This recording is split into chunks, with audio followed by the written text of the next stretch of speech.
Behind our Antonia fortress dropped the wall of the city.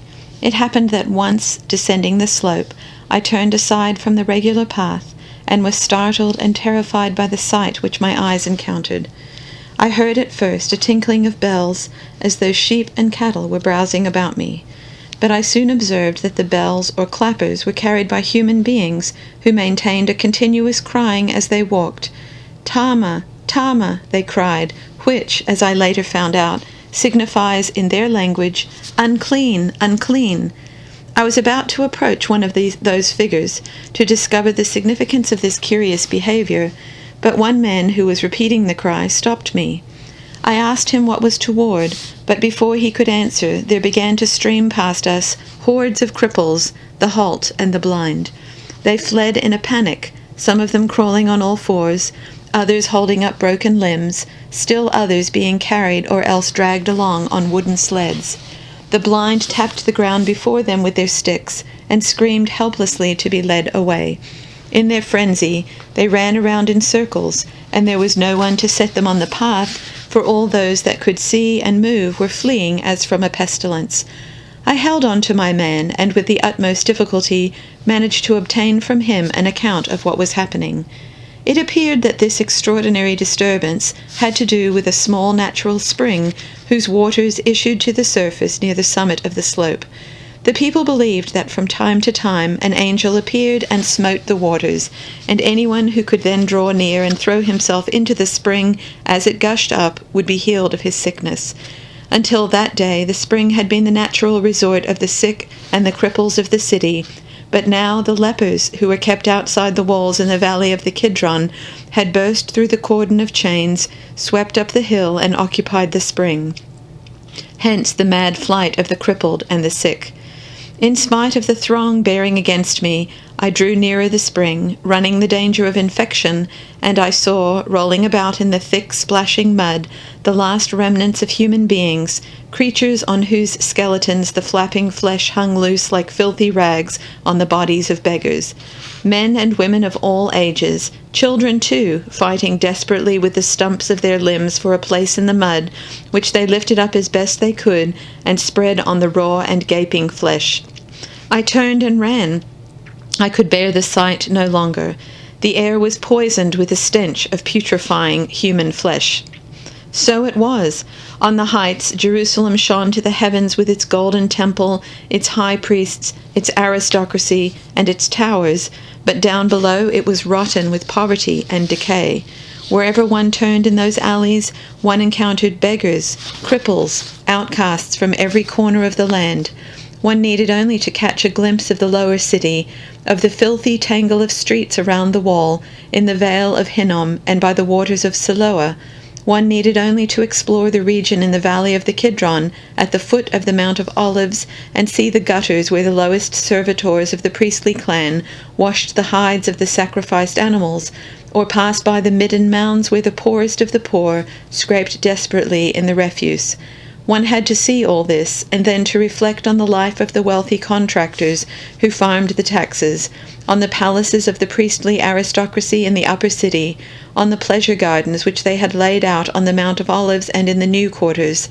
There was an abyss between the levels of the population, between swollen opulence on the one hand and grinding poverty on the other.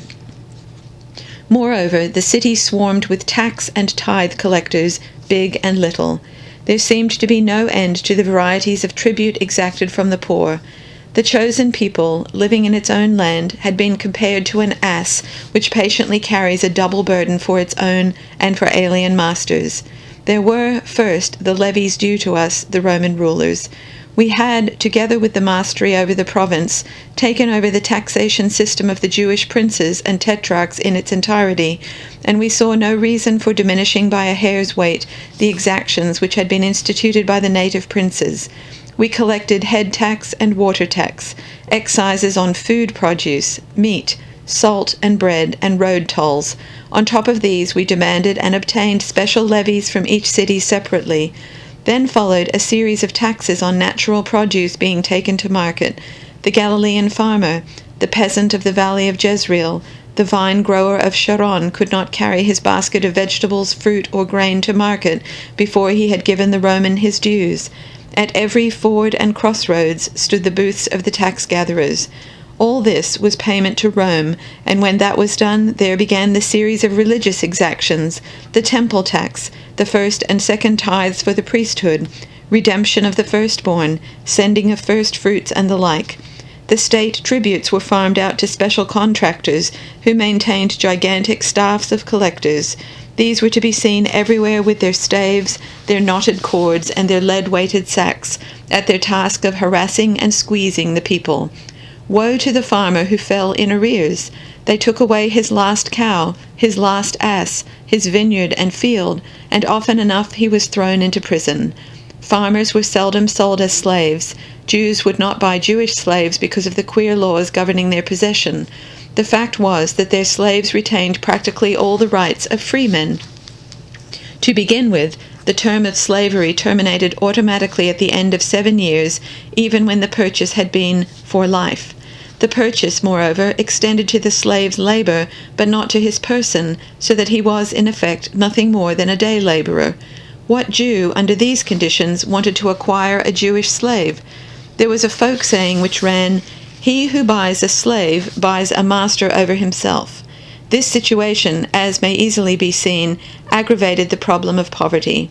On the one hand, the tax contractors accumulated vast wealth, adding field to field and farm to farm. On the other, countless masses were torn from their land and flung into the cities. Stripped of the last of their possessions, they had not the possibility of earning their livelihood even by slavery. We Romans were greatly concerned by this state of affairs. It was quite clear that the unrest which perpetually plagued the country was rooted, at least partly, in the system of taxation and the poverty of the masses. Many of those who had been driven from their soil gathered into patriotic bands which would stop at nothing in their efforts to overthrow the legally constituted authority. They went by the name of zealots, but in reality they were nothing better than bands of robbers who lay in ambush for travelers and sometimes descended on entire towns and villages. The many caves which dot the hill country of Palestine offered them shelter and security. Herod himself had had to carry on unremitting war against these hordes, which robbed the rich and divided the proceeds among the poor. There rose among them daring leaders who were ready to defy the power of Rome not less than that of the high priest. Frequently enough they were joined by groups of poor priests whose fanatical oratory, directed against the stranger in the land, inspired them to attempts on the Roman soldiers. To suppress them was no easy task, and our methods were severe. We were determined to wipe out the bands. We crucified every leader who fell into our hands, and the followers, when taken alive, were sold on foreign slave markets or sent to feed the beasts in the amphitheater at Rome. And still these robber bands were not the most difficult to deal with. Numbers of the poor sought refuge in religious ecstasy. They fled to the wilderness and formed themselves into a sect which regarded poverty not as a misfortune, as a cruel visitation, but as a high virtue which every man should seek to cultivate. Their scholars and interpreters of the law excogitated for them a system of belief which included the idea of an afterlife beyond death, a survival of the soul. They held that punishment for evil deeds, reward for good ones, did not belong to this world, but to a second world beyond the grave. It need hardly be said that the reasonable Jews, like the high priest and his party, had not the slightest use for this nonsense. But the folk of which I speak regarded this legend of another life beyond death with the seriousness of a proved reality. The life of this world, they contended, serves only as a preparation for that life beyond, or, to use their own language, as a vestibule to the great dwelling place. Bearing this in mind, they were forever purifying themselves, forever avoiding evil. They drank no wine and ate no meat. Many of them subsisted on figs and wild honey, which they found in the wilderness. They shared their last bite with each other and their last shreds of clothing. They were formed into close brotherhoods, and they ate at common meals, every meal being the occasion for a religious ceremony. In joining these societies, they relinquished all their earthly possessions, this being a condition of membership. Property ceased to belong to the individual and was held in common. When one of them came from the wilderness into the city, he sought out one of his brethren in the faith and stayed with him. They were, in fact, like one great family. We Romans knew that the most dangerous elements were recruited from among them, and we dealt with them accordingly.